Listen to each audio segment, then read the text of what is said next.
whatever. Now you forgot. I put you on the spot. It's the one where they put the sugar, the salt outside the house, the mansion they're in. What the hell? A Dark Song. A Dark Song. There we go. Yeah. And I heard somebody talk about it recently, and I was like, oh, yeah, that's the one.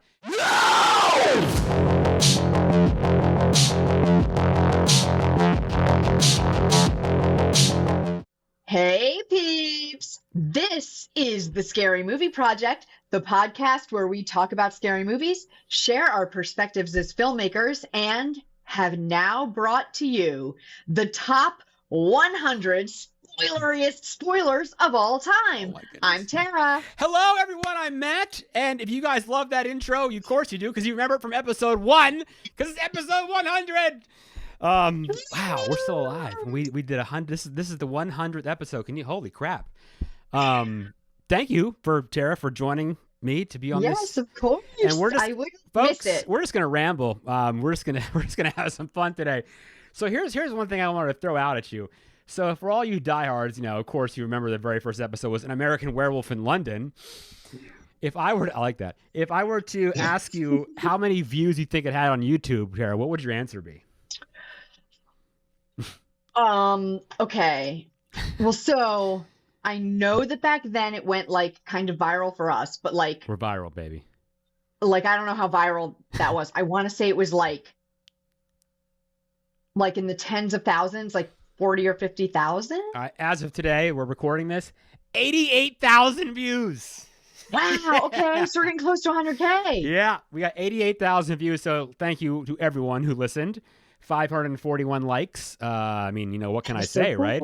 So yeah, here we are at 100. So wow. Okay. Anyway, all right. So that was. They like us. They really you like us. really do. So that was released in May of 2020, correct? Yes. Yeah. Okay. Yeah, shortly after the whole shutdown of America happened because of the pandemic. Yeah. So the first 5, for those that are keeping track, of course, you all know the big fans. We got American Werewolf in London. We got Midsommar, one of your favorites, I know. One of my favorite movies. I've grown quite warm to. 28 Days Later, fabulous. Ninth Gate that we love. One of my absolute favorites. That was on my list of one of my favorite movies that we've reviewed. And the 5th I love that movie so much. Ravenous. So that was our first 5. Ravenous was so good too. Yeah. I had never seen Ravenous. Oh, and it was man. so good. I know. Oh my god. Let's talk Genesis, right? Not the video game system. I mean, we could talk about that if you wanted to. But Sega, all right. yes. Sega. Remember that joint? So I had been doing random podcast episodes and putting them on my website, right? Shameless promotion, hilltopvideos.com. Please visit.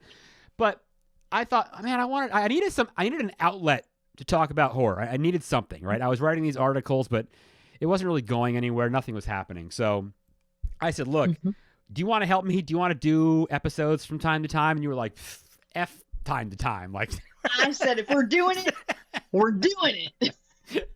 Yeah, forget this time to time crap. We're all in. Yeah, we're all in. Name, website, everything. You weren't even gonna give it a name. Yeah. Matt, yeah. You were just gonna throw up in your website. I was like, fuck no. Pardon my French. It's a curse on this program. 18 plus podcast, guys. Yeah, it's okay. It's okay. I was like, fuck no. We're gonna actually do this. Let's give it a name. Let's get a little logo. Let's go. Let's put it on Apple Podcasts and Spotify and everything. And we did. We did. And you know what? That was something that was almost the kick in the pants, or I don't know what you want to say. We needed to do it, right? And if we hadn't done it then, I don't know that I would be where we are now. I don't know where we'd be. But it doesn't matter. It doesn't matter because here's where we are now, so it's good. I think we eventually, if we had started the other way, eventually would have been oh, we got to actually make this a thing. I think it would have built up steam after a while, and we would have done it. I think we would have done it eventually. Yeah, I think that's probably fair. Yeah, I think we would have had fun with it, right? So, but I think I did give you a little kick in the pants to do it for and that's real. Wonderful, and then that's something that everyone needs, right? Yeah, that was the thing, and I'll probably say it again. This is now the outlet for the love that I have of it that I needed, right? You don't know what it is sometimes until you start to do it. You have to try it to find out, Well, you can say, oh, I don't know about that, but that's not fair to say you don't know if you don't try something to do it, right? Yep. So you have to do that. And people, it's my whole life, I've always wanted to have a talk show. Like when I was a kid, I wanted to have like my own like late night talk show. Oh, I didn't know that. You never told me that. That's so I'm cute. sure I told you that. Oh, maybe not. Yeah, so now I have my own television. No, not my own television show, but I have my own show. So yeah, that's always so that's. Well, that's and I love what fun. you've done with it. Not to like jump ahead, but I love what you've done with it because you've made it really a lot more like topic oriented and a lot more like about bringing on guests, which I think is so interesting. It gives room for all these different perspectives, and I think what we were doing with dog. Sorry. I missed the dogs. Yes. You miss my dog so much. But I think what we were doing with it together was fun, but I feel like you've like, I don't know, it's like grown up now.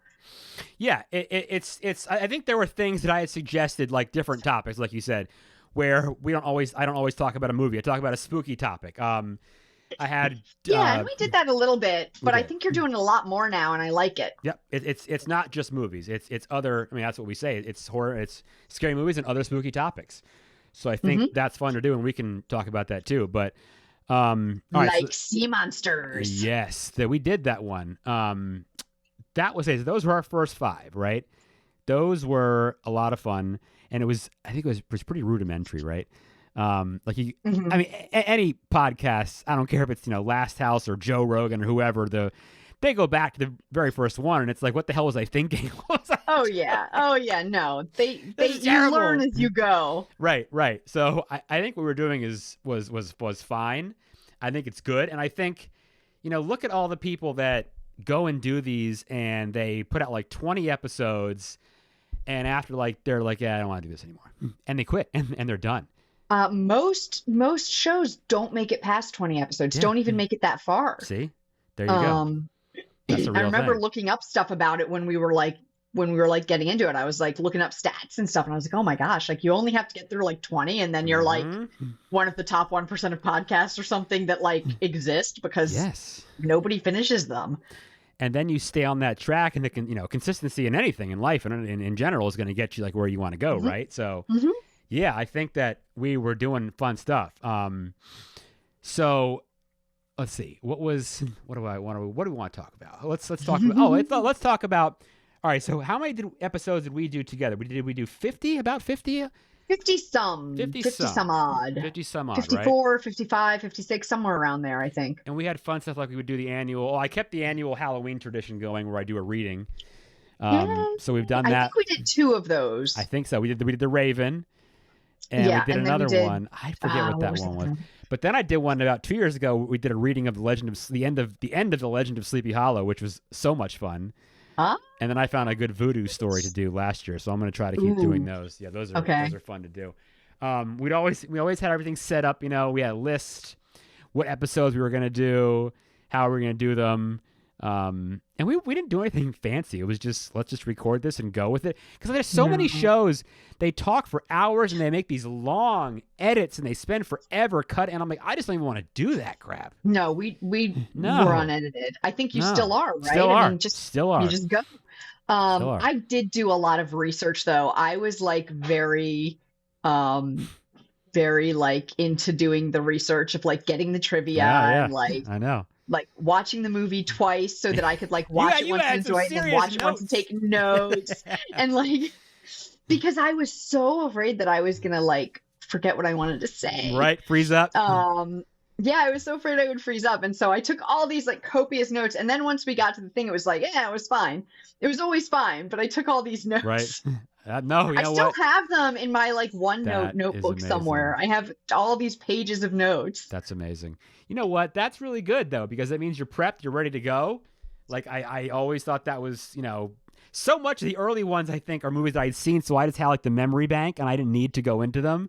But like I know, and you were like, I didn't even watch it again. I've seen it like 6 months ago, and I'm like, oh my god, I had to watch it twice within a week. Turn on the thing in my brain, just like replay it in my mind, basically.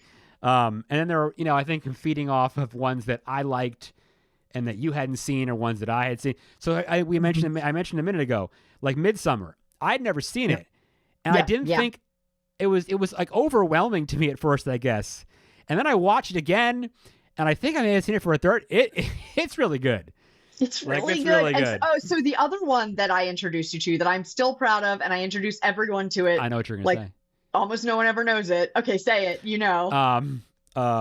Whatever. Now you forgot. I put you on the spot. It's the one where they put the sugar, the salt outside the house. The mansion they're in. What the hell? A Dark Song. A Dark Song. There we go. Yeah. And I heard somebody talk about it recently, and I was like, oh yeah, that's the one. That movie was crazy, right? It was so good. It is so good. Yeah. And that's like the only feature that guy has made. Is that right? Yeah. Really? I haven't found anything else by him since then. Interesting. Yeah.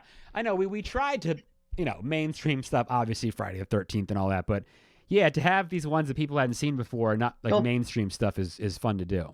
But Nightmare on Elm Street, even though it's mainstream, was fun for me because we did the whole 4 weeks of Halloween month of October. That was a cool idea. And I had never seen any of them, and I waited. I was gonna watch them, then I was like, no, we have the podcast now. I'll just wait and we'll do it and I'll talk about it. My first impressions, right after I've seen it. And that was so much fun. Yeah, that was fun to do. And we had Justin come on, and he did part 3 with us, right? Yep. I think he did part 3. Yeah, that was fun. Let me see what other ones. The Black Coat's Daughter was another one I loved. Man, that movie. That's another one of my favorites. I do want. Yeah, I want us to talk about which ones we love. So all right, so we did 50 or so. Yeah. All right, and then you needed to make your move. You needed to pull the Rob Zombie and go on do your own thing. I went to go make my short film, and then I'm still writing which my we reviewed first on this feature, program, by the way, which we did. You had 2 episodes. Yes, where you I did. With you and Sarah, and then you and Justin. That's right. Mm-hmm. Yeah. And I'm still working on my first feature. I'm getting close to being done with it with my mentors who wrote The Conjuring. Woo! Yes. Chad and Carrie. Yep. Oh my God! Why did my brain just go? Chad and Carrie Hayes, who wrote The Conjuring. So they've been wonderful and really, really helpful with my first feature, and I'm starting work on my second. Yes. With a producer. So that's fun. But yeah, so it's been good for me. I think I loved doing the podcast, but I think I needed to step back into making movies. Yep. I just really missed it. I hadn't done it in a while, and I really missed it. And just so everyone knows, Tara doesn't hate me that much to leave. She just hated me a little bit. No, just a little bit. Only a little bit. No. A little bit. You know that. You know I love you. And I got to, we talked about it. I got to be on set one day with you guys, and it was awesome to be there and watch the magic happen. And that was a wonderful thing you guys did, and you've had a ton of success, and very proud of it. And yeah, that was awesome. You got to do it. And of course, she's come back on now. I think talk Can't about stay away. Our favorite. What are our? Let's name some favorite. Maybe not episode. Well, I guess it's the same thing. The episode itself could be fun, but yeah, that's true for me. Okay. I have some favorite episodes that are not my favorite movie. Okay, good. So I want you to go. Give me 3, or if you got more, give me at least 3 of your favorite episodes that we did. How about that? Okay. And episodes. Feel free to name mine solo without. You can include those if you'd like. Favorite episodes. All right. Let me see. I know one we're both going to agree on. I hope, but go ahead. Okay, Ninth Grade. Okay. Love it. Let me see. I love doing the Nightmare on Elm Street ones. Yep. A Drag Me to Hell was a fun one, I thought. Oh yeah, that was good. We played Button, Who's Got the Button? That was good. I loved coming on for Strangle of Ivy. Yep. I only did ones that I did, but because that was what I was thinking of, that I was supposed to be favoriting. But my other favorite one that is not my favorite movie, and you now are going to know which one I'm going to say. Uh-oh. I love doing the Children of the Corn episode. I hate that movie so much, but that episode was a blast. Yeah, and I was sort of trying to defend it, but because I like it, I like it. Yeah, I hate that movie. It's so dumb. You know what? They've made remakes that are even worse, to be honest with you, that I think were doo-doo. I mean, and if I liked the original and you hated that, I don't know how you'd feel about remakes of it, but I don't know. Okay, but that's my favorite episodes. All right. Okay, I have favorite movies that we've done too, which is Ninth Gate. Yes. Obviously, Ravenous and A Dark Song, The Black Coat's Daughter. Man. I also loved No One Gets Out Alive.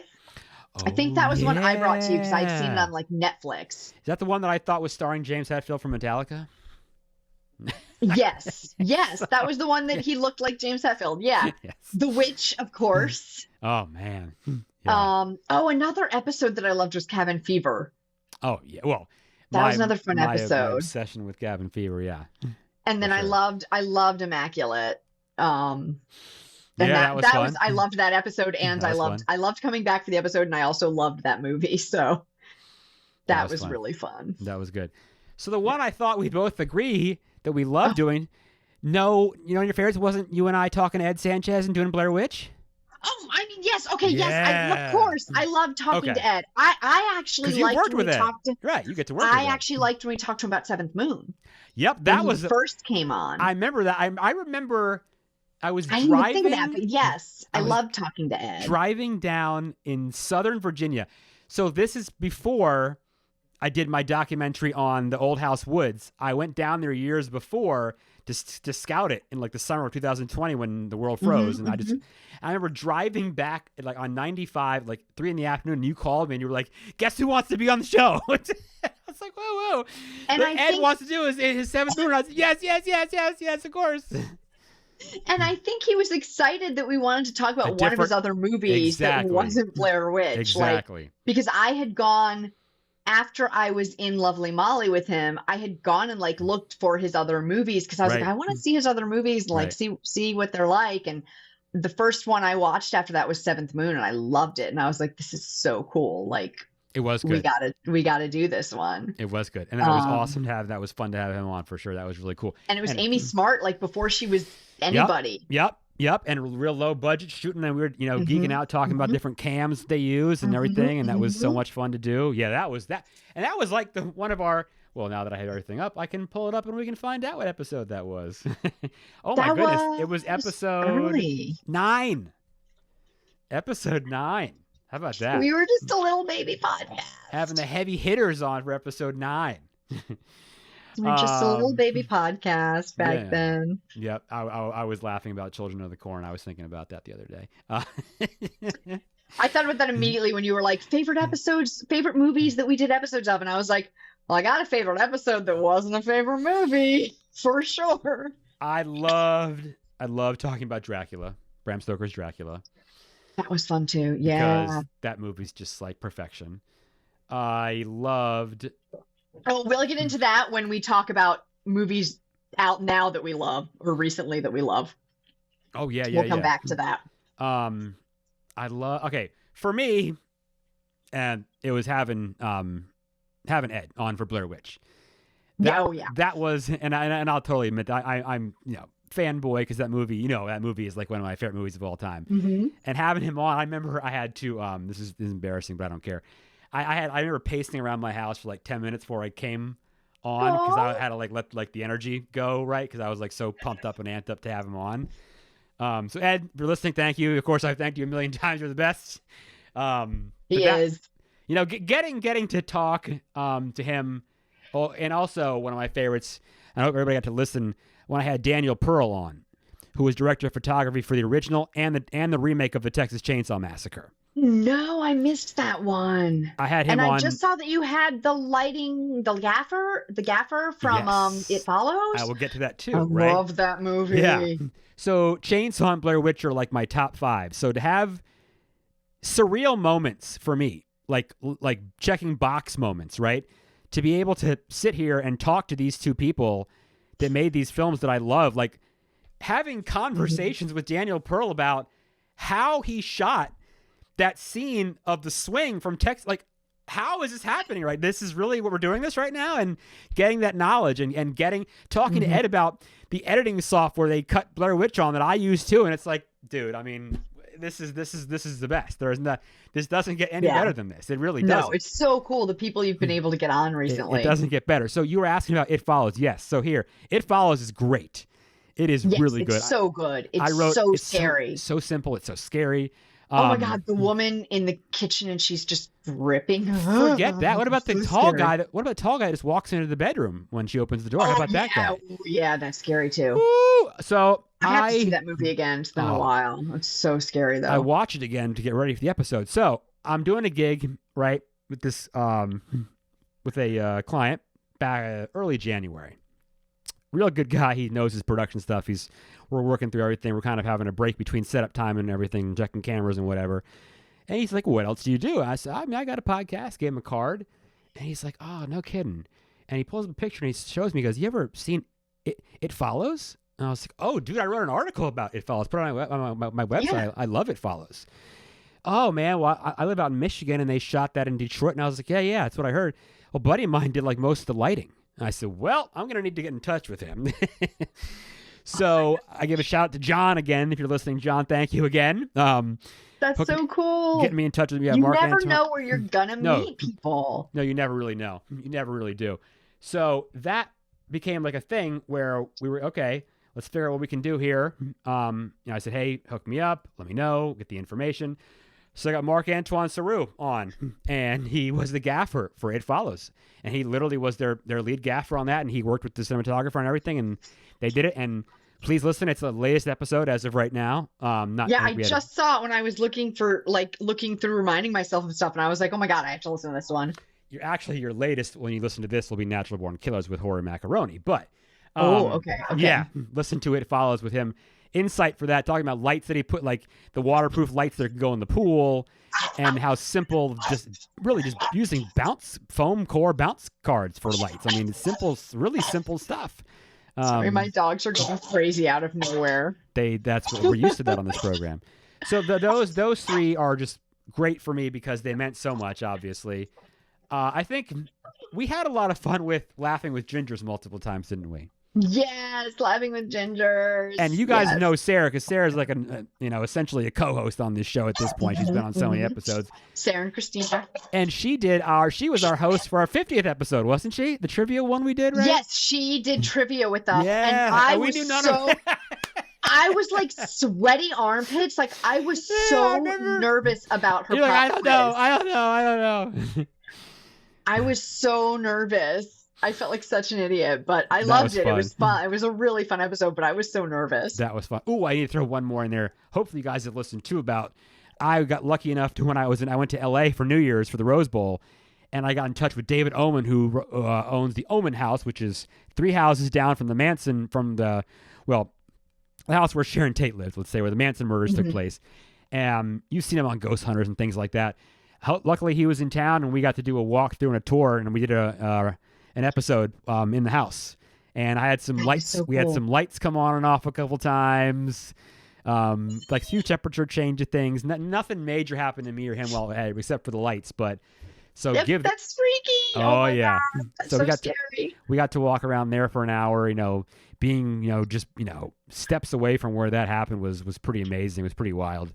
So those were some pretty big ones. And like venturing off into, we can go into, like you said, other topics we've done, but those are 4 big ones. You're like, oh, I love Dracula. Cabin Fever was fun because I love Eli Roth and Cabin Fever. Which one did I probably not? I'm trying to think of one I didn't like then, because I know hated. There weren't any that I. Oh, you mean movies that you didn't like? Yeah, that I really didn't like because I know. Well, at first you were very about Midsommar. This is true. You are right about that. When we did the episode, you were very it was okay. Yeah, and I was like, you're what right. are you talking about? You idiot. I was like, oh my God, it's amazing. What are you doing? You know what? Ari Aster's he has too much going on. It's too complicated, I guess. And you know what? I had to see it more times to digest it. Does that make sense? Well, yeah. I mean, it's a weird horror movie because, and I think I said this in the episode, that he apparently wrote it sort of like a breakup, romantic comedy that's movie. What happened to him, right? Wasn't he having didn't he get divorced or something like that when this happened? Or something whatever? Like that. But he wrote it in the format of a breakup romantic comedy. So it's like a horror movie, but it's also a breakup movie where she ends up with a different quote unquote guy. Like she ends up with the cult, but it's yes. So yeah, it's not your standard horror fare. No, it's not. But it is, which is my favorite cool. When it's horror that's not the norm, that's weird or off. That's what I love. You're not a big slasher gore fan though, necessarily, are you though? Anyway, right? I don't mind gore at all. I mean, I love I'm not Bill and Ted. Oh gosh. We all love Bill and Ted's Excellent Adventure. The other two. I love Tucker and Dale versus Evil. We did that. Which is pretty gory. Yeah, it is. But you're not going to throw on Friday the 13th Part 3 when you're bored like that. You're not going to watch something like that. Yeah, I don't love traditional slashers that much. There you go. Yep. I think we've talked about this before, but I don't actually like Chainsaw Massacre at all. I'm just not a fan. Makes me sad. It's like one of my favorite films. It did nothing for me. How do you feel about? Did you ever see the remake? Did you like the remake? No, I didn't see the remake. Okay. All right. No. I watched the original and was like, eh. Maybe one day you'll come back and you'll change your mind. Maybe. I don't know. I'll keep pressing you on it because you know how much I love it. So I like my Ari Aster and Robert Eggers. Hey, me too. Believe me. Now I went to see Chainsaw at MoMA. At their theater in New York City for the 50th anniversary this summer. Right. Oh man, because I'd never seen. You and I weren't around when that came out. We may be old. We're not that old, but we were not around for that one. So I got to see it in the theater finally, which was tremendous, and it was so cool to watch. There was a pretty full theater, and you could tell there were some folks that wore like their shirts like I would, and some that had never seen it. Because for me, it was fun to watch the audience. Like when scenes that I knew were coming, so I'd look out in the audience, or they jump or something, and so who had never seen it or who first time had seen it or whatever. That was a lot of fun for me to get to do that. That was cool. I got to see Nosferatu. You saw it in early theaters, on, right? Like 3 weeks before it actually came out through my union, through a thing in my union that I did. So I got to see that, but also, so if we're going to go into movies that we've seen recently, let's do it. So before I saw that, about a month before I saw the new Nosferatu by Eggers, I had seen the 1922 Nosferatu on the big screen for the first time on the big screen. Which you all should listen to Bill and I's episode on because it's great. Oh, in the theater though. Holy cow. Okay, wow. So I got to see it. It was at I want to say was it at the AFI? I think it was at the AFI. Silver Spring? Yeah. But it was so disappointing, right? Oh, no, because why?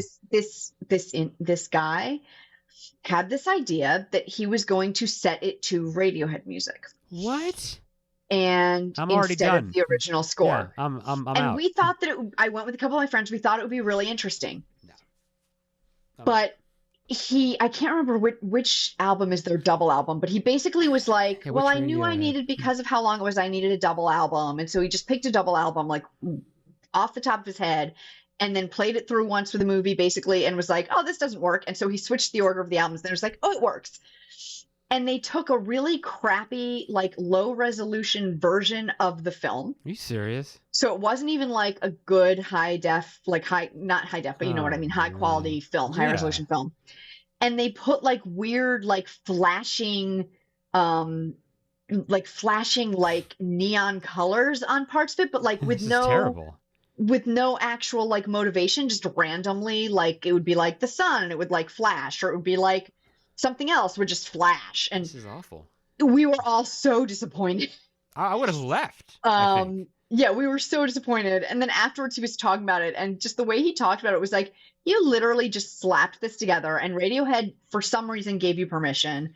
And like all these people just are like thinking you're this like brilliant guy, and like this is honestly like you didn't do any work, dude.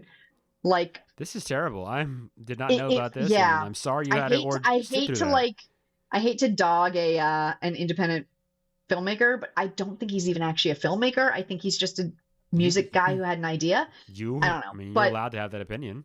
It wasn't great. I was not a fan. None of us were fans. But then a month later, I took one of them, because I could take one person with me, to go see the new one, the new Nosferatu. Yeah. And if there is a movie that you should see on screen, it was great, wasn't it? This movie. Yeah. Oh my God, the cinematography, the lighting, the shadow work that they did that harkens back to the 1922 Nosferatu. Yeah. Like the storytelling, the acting, the everything. Like it's so good. Yeah. It's Robert Eggers is amazing. Such a good movie. Yeah. And I feel like, now I haven't seen the 1970s one yet. It is, which I need to see. It's kind of stuffy, like you should see it. It's not bad. It's just it's Werner Herzog, right? Yeah. But those are the two like right now that are considered to be the like epitome. I feel like this is going to be considered the third. Like this is going to be like up there with the three of them of like you've got to watch these three Nosferatu. Sorry, let me introduce you to somebody. Who we got? Who's in the house tonight? Come here, Dorcas. Who we got in this piece? I don't think I had her when we were still doing the podcast together. I don't know. Maybe, I don't know. Maybe not. This is Dorcas. We got her about a year ago. How old? A little over a year ago. She's 5. Okay. We rescued her. She is a menace. Is she named after Dorcas Good, one of the accused witches in the Salem witch trials? No, but it is spelled like that, I think. D-O-R-C-A-S. It's the old name, yeah. Dorcas Good. She's actually named after a Gene Wolfe book, character from a Gene Wolfe book. But, I like him. It's a good name. But her name is Dorcas, and she is a menace now that she knows that she can do whatever she wants and get away with it. That's kind of what dogs do. If you like Bart Simpson, you can call her a Dorcas Malorcas. Yeah. The other dogs know when I'm on a call, they need to be quiet. She does not. No, I'm not doing that. She is just like, I'm doing whatever I want. So I'm just going to hold her for a few minutes while we keep talking. Anything I want. And we love to have dogs in this program. Pets. I'm just going to hold her for a few minutes. Nosferatu is no joke. I'll tell you what. I saw it. It's so good. The week between Christmas and New Year's, and it was amazing. And it's Did you see it on the big screen? Oh, yeah. And it's so worth it. It's so full of dread. And that dude kills kids. The pacing is great. He kills kids, man. The part where there are scenes outdoors that look the gray, almost black and white, cloudy, like snowy, they're almost shot in black and white, but not quite. Yeah, so good. I love the dreary, dreadful, hopeless like look of everything. And when they go to like the cemetery, and it's just like, and Willem Dafoe is so like crazy and awesome, and he's amazing and everything.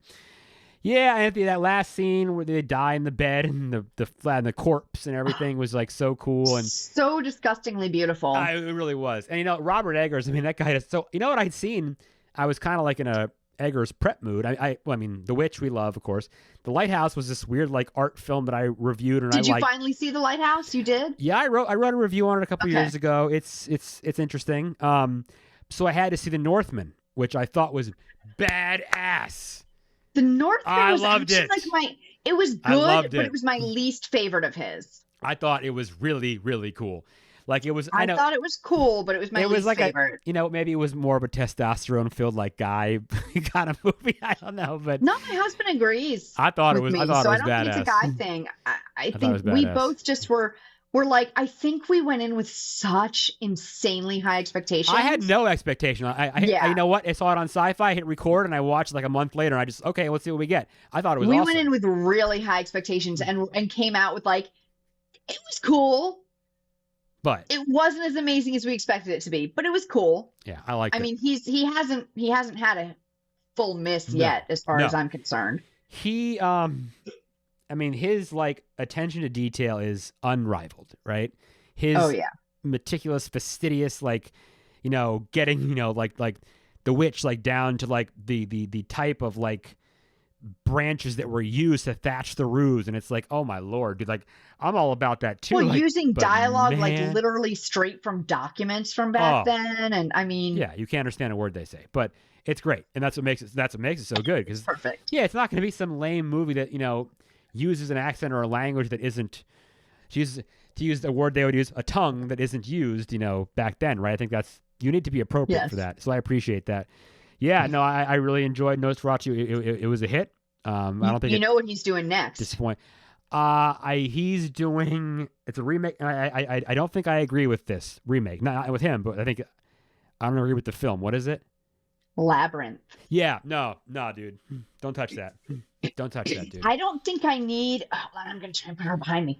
I don't think I need another Goblin King. That movie is perfect. Leave it alone. But if anyone was going to attempt it, I'd go with Eggers. Dude, just let David Bowie rest in peace, please, and just leave it alone, dude. I watched that movie with my sisters. Let Bowie be. I watched that with my sisters like all the time when we were kids. We used to watch Labyrinth.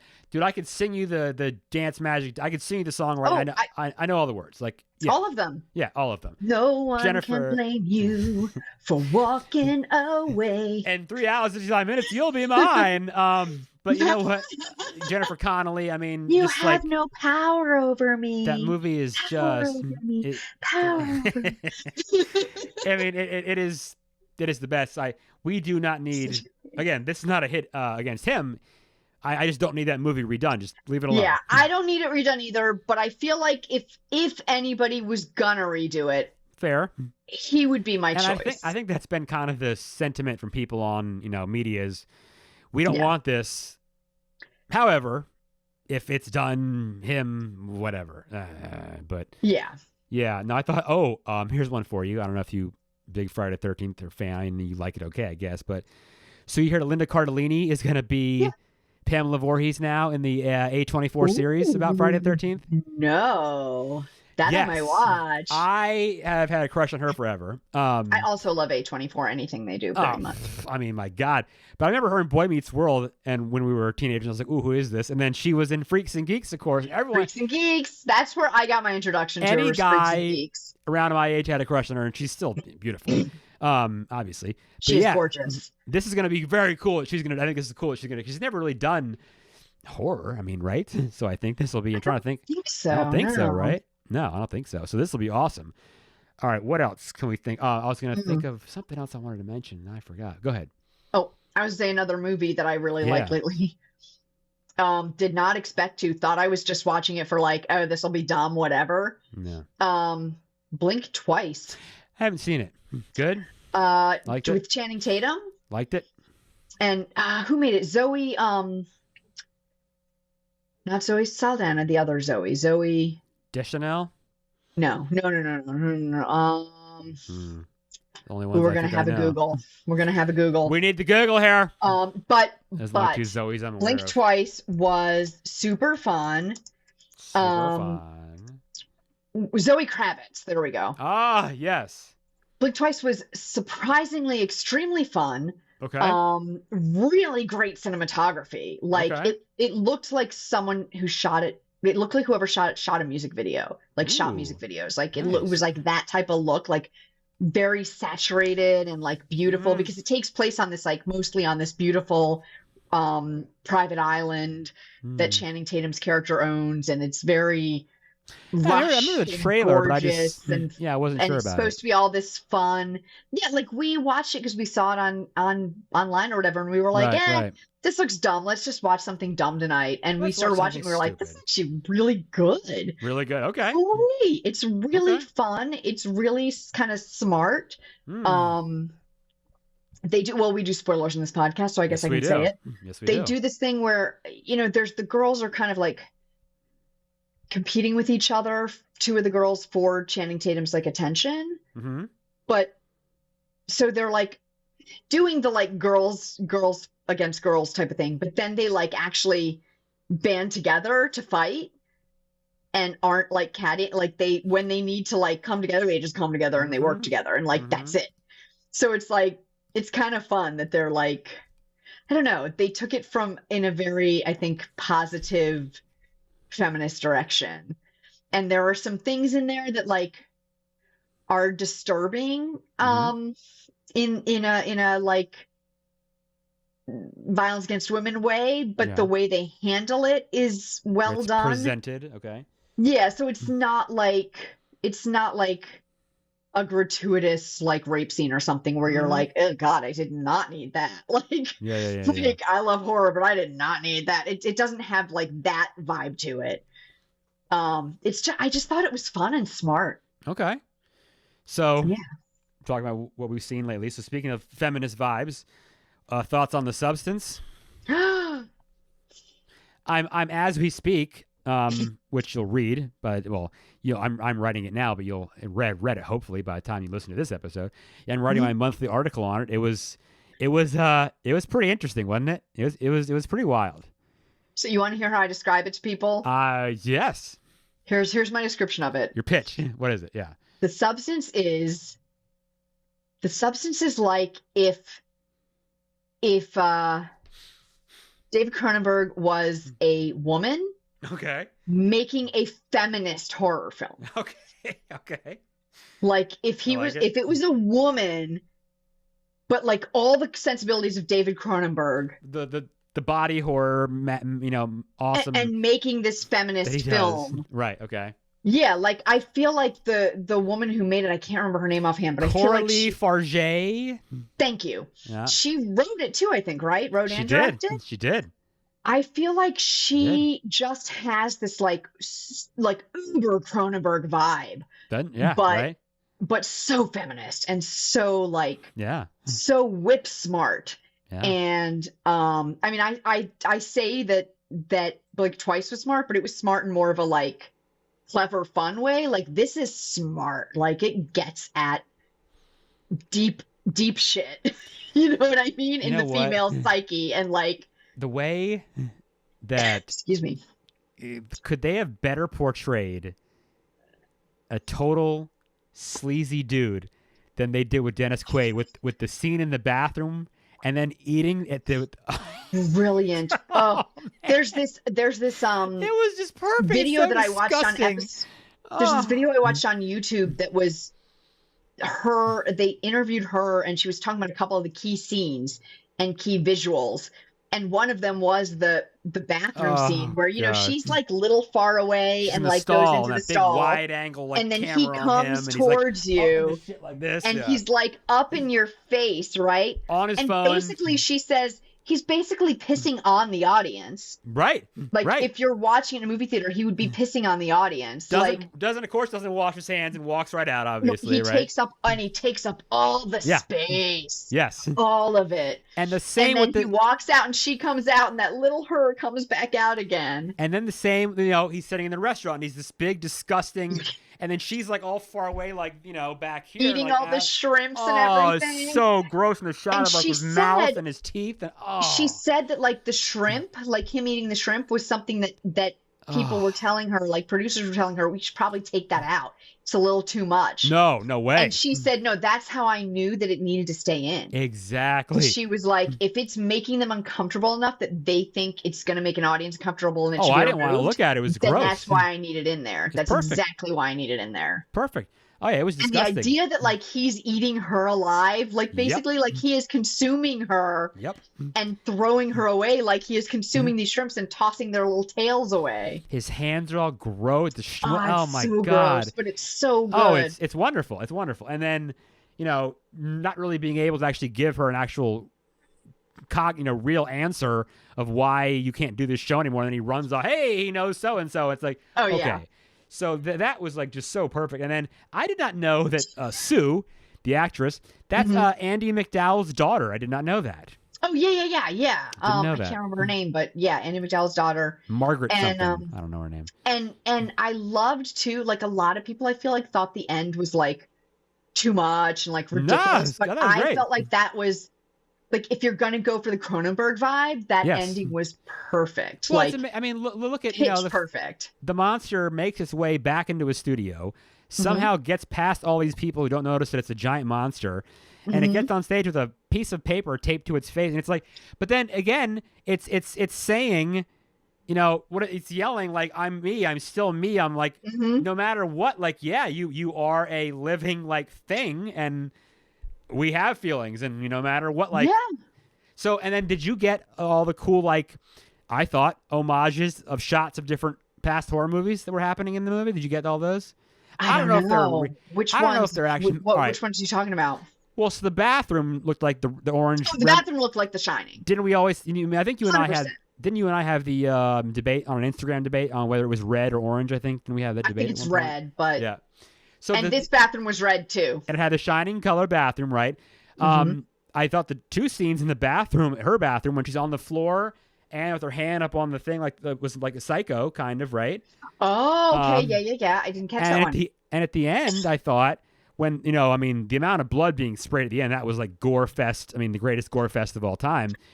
Carrie, right? When remember the doors lock and she starts going crazy and no one can get out. Well, even her on stage as the monster feels very Carrie. Right? That kind of reminded me of that a little bit. I kind of got those feelings from that sort of as the movie went on, but I definitely caught The Shining and I got the Carrie vibe at the end, but I missed the Psycho. I don't know, maybe the overhead shots of the shower just kind of remind me. Yeah, no. But any movie that has a shower. Any movie that has a shower, I guess, could be Psycho, whatever. Any movie that has shower sort of recalls Psycho. Kind of thinks of that. Brings it to mind, yeah. But I really liked that. I thought it was really good. You know what? You felt, you can, make fun of the Sue character and whatever, and you know it's coming, but you feel terrible for.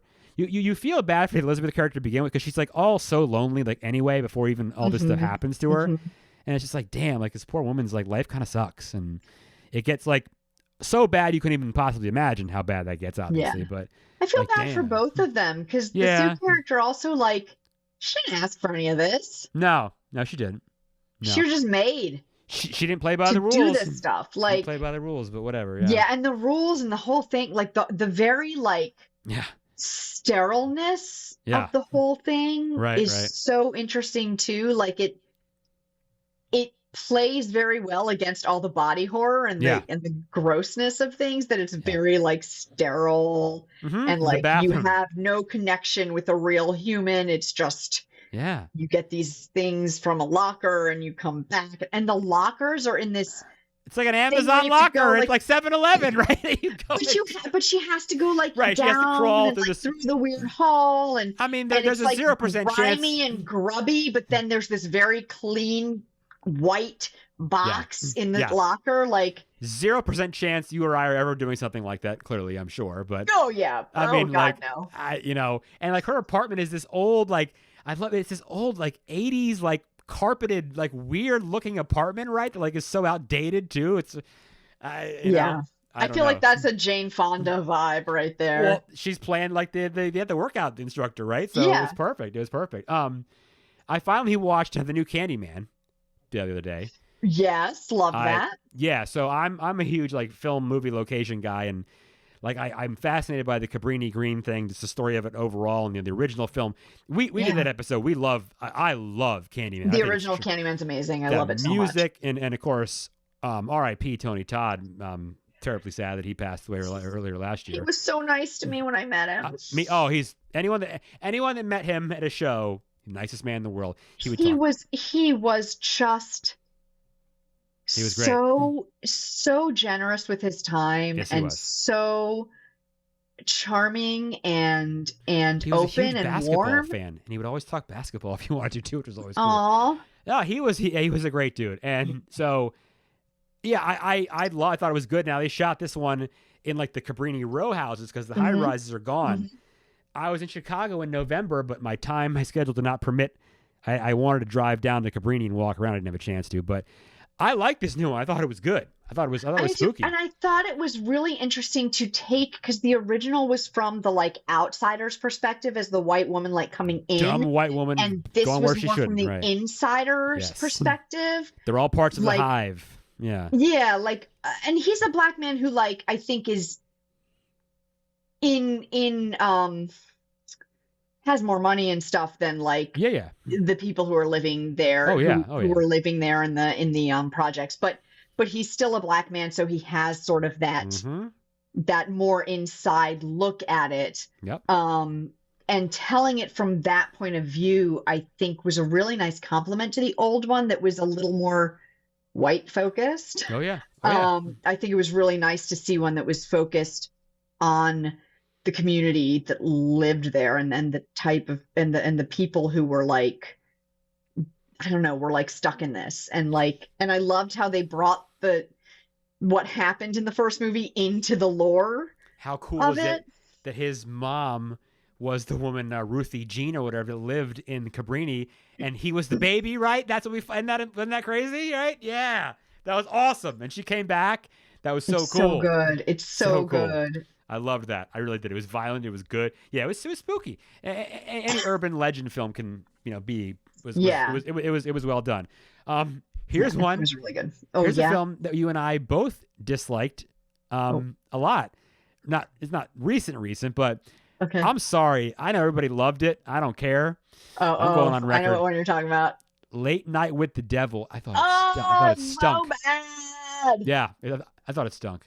We didn't even make it through Now I managed to get through it. Maybe 20 minutes. Are you 20 minutes? Really? Maybe 30 wow. tops.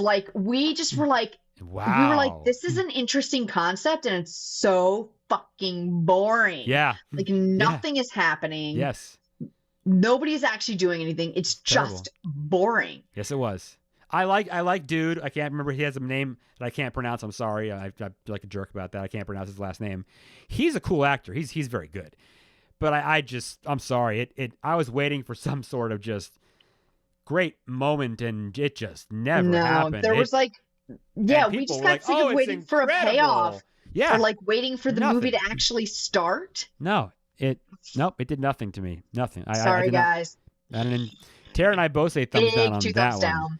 Big one on that. And then there was another movie I watched, a recent one. Oh God. It takes place in South America. And it's about a curse.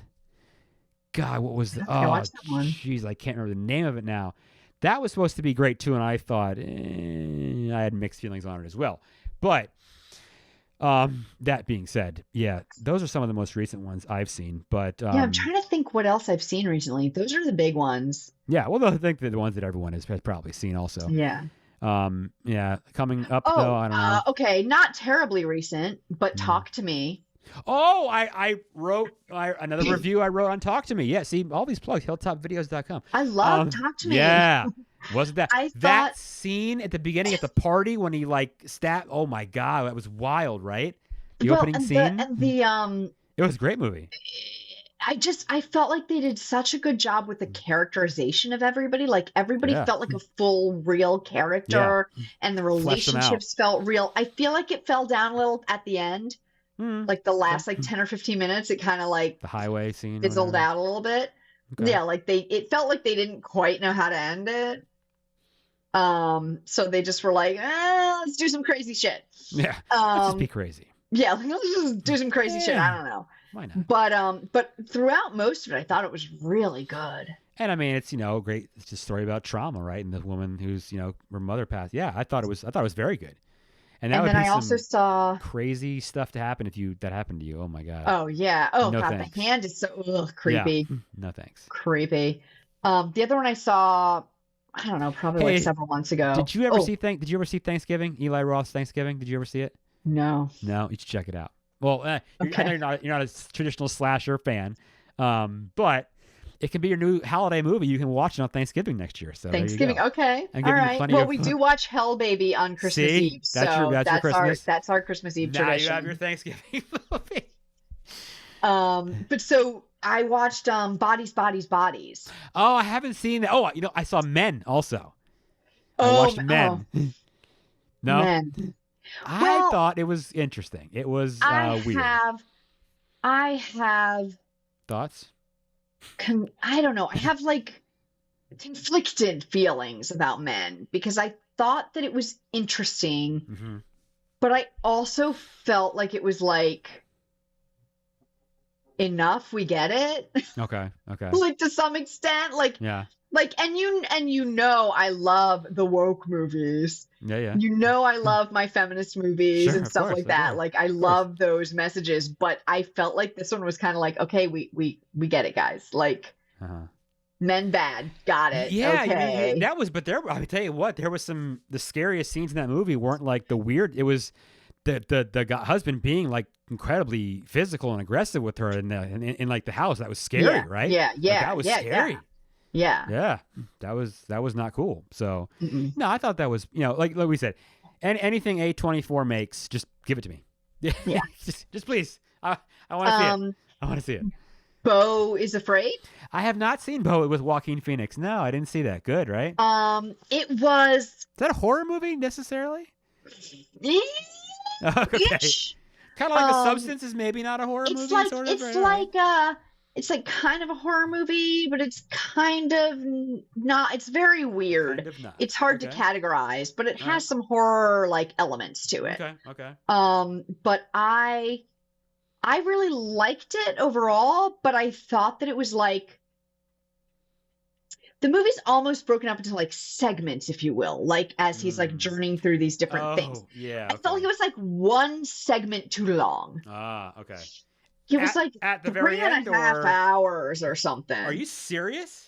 Yeah, like I felt like they could have cut one or two of the like sections, it's like 3:15 or 3.5. I mean, it's like it's over 3 hours. I had no idea about that. Yeah, it's long, and I felt like they could have like pulled a little back, gotten under 3 hours, and we would have still gotten the point, and it would have been fine without like one or two sections. What did Scorsese now make this? Now I'm gonna check that because I'm like, how long actually was it? So what did Scorsese make this movie? My goodness, right? Yeah, wow.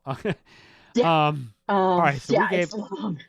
So we've given you guys a whole bunch of recent stuff, right? So yeah. And Bodies, I didn't get to say was pretty good. I didn't think it was great, but it was fun. It was good. No, I want to see that. I want to see that too. 2 hours 59 minutes. Okay, so it's 3 hours. Wow. Holy crap! I had no idea. Okay. It felt like 3.5. Joaquin Phoenix, great actor. I mean, love him. He's really Joaquin good. Phoenix is great, and it was really well acted. It was really good. Interesting. It just dragged on a bit too long. Okay, fair enough. All right, so we've given you guys a lot of good stuff to watch. Obviously, when have we not? So here we go. Right. Okay. What is next for? Tell me what you're doing. What is next for you? What is on the horizon in the world of movies and horror, and what you're doing and all that? Well, I mentioned a little bit. I'm working on my screenplay with the Hayes brothers. Yes. Hopefully that will be finished in the next couple months. Good. And I will be able to pitch it out and see if I can get it made, which you never know how long that's going to take. And with the industry is not in a great state right now because of the economy and the way that's going and all other things that are happening. But so we'll see how that goes. I'm also just starting to work on a producer with another horror with a producer on another horror on a producer with a horror. Okay. Whoa. I'm starting to work with a producer on another horror comedy. So I can't talk too much about that yet. Clearly. But there is a concept. I love it. There is someone who is going to help me develop it, and we are going to see where that goes.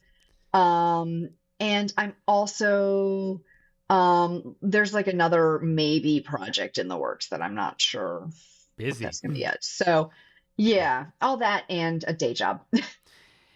I know the one in the works you're talking about is going to be a Children of the Corn remake. I know you're going to do it. Yeah, that's where I'm going. I mean, I really felt like it needed a little bit more of like the woman's point of view. So what you're going to do is like Gus Van Sant, and you're going to like the way he remade Psycho, you're just going to remake Children of the Corn scene for scene, right? Shot for shot. Right, yeah, shot for shot.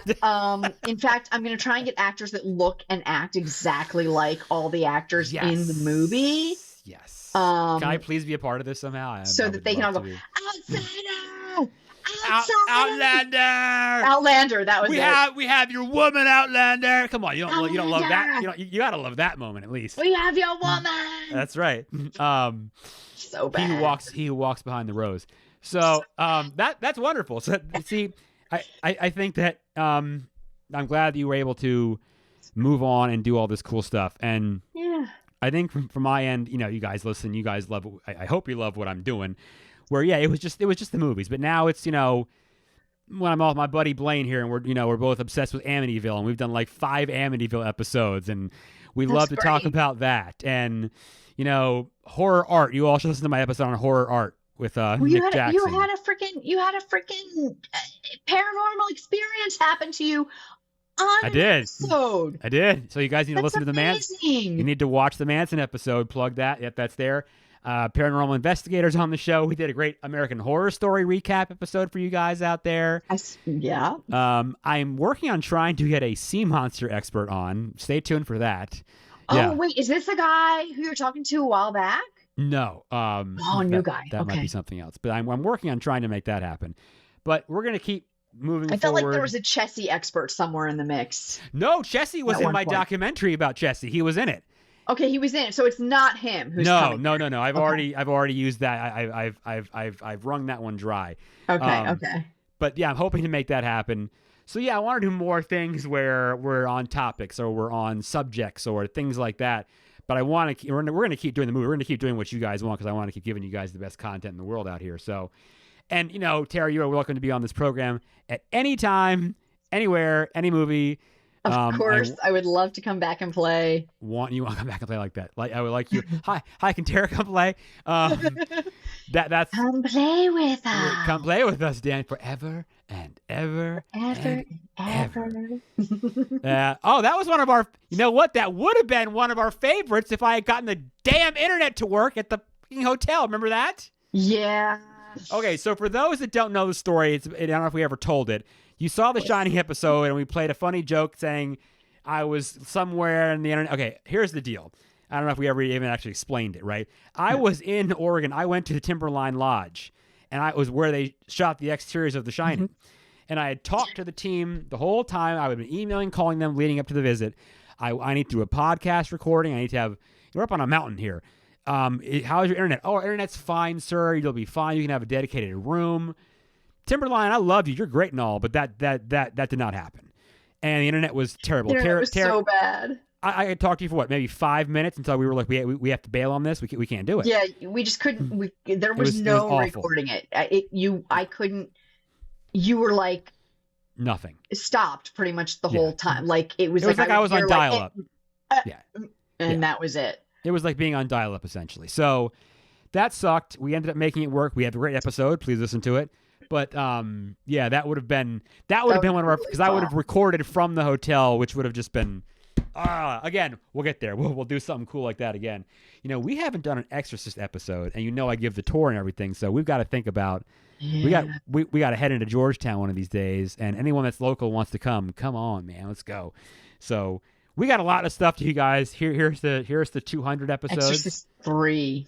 Oh man, that movie is so. You know what? We need to do a duel. Let's do the original. Let's do part 3 because part 2 we don't want to talk about. Part 2 is, but like 3 worse. Is possibly the best remake ever made. I mean, not remake, possibly the best sequel ever made. So here we go. We'll do a I know with no champagne here. We'll do a cheers to 100 episodes. Cheers, 100 episodes with my fizzy water. My filtered water. But here's to 100 more. I'm gonna keep going as long as I possibly can. And thank you all so much, everybody that's on this, everyone that's been on this program. I love you. Thank you so much. Everyone who wants to come on and keep coming on, you are more than welcome to. Please, as I always say, you know where to find us on the socials. Email us. What movies do you want to talk about? I keep joking. We need to have a movie marathon one day with Tara. We'll watch all of the Children of the Corns with her. She'll have a blast. Don't make me. There's like 8. Don't make me. That is the true horror. That is the true horror. Where does everyone find you, Tara? Where do they find out all this stuff? You can find me at terracottafilms.com and Terracotta Films on like all the things that. All the things. Yeah, like Facebook and Instagram and I don't know, Blue Sky, kind of on Threads. Okay. All that. Not really on X anymore, but. Send her a postcard if you go out of town, maybe. Send me a postcard. Something like that. Yeah, sure. She'd love that. Smoke signals, carrier pigeons. Sure. You know what you should do? Really, what I would love is if you would fill out the form, the contact form on my website and tell me how you can make my website better if I give you money. That's what I love to hear about. I love to hear from those people. That's my favorite. That is her favorite. The people who want to sell their services to me to make my website better. Like, I want to hear from you guys. That's really who I want to hear from. It's all about cash, man. You know how it goes. Makes the world go round. But until then, this was fun. Thank you so much for being on. And can't wait to see you guys again on our 101st episode. Woo! And we look forward to it and many more. I'm trying to think of a good quote. We always had such good quotes to end these shows. So I don't know. Maybe you always had a quote. I always just said, peace out. Peace out. When there's no more room in hell, the dead will walk the earth. Ooh, yes. And we'll walk with them. The Scary Movie Project podcast. Learn more at thescarymovieproject.com.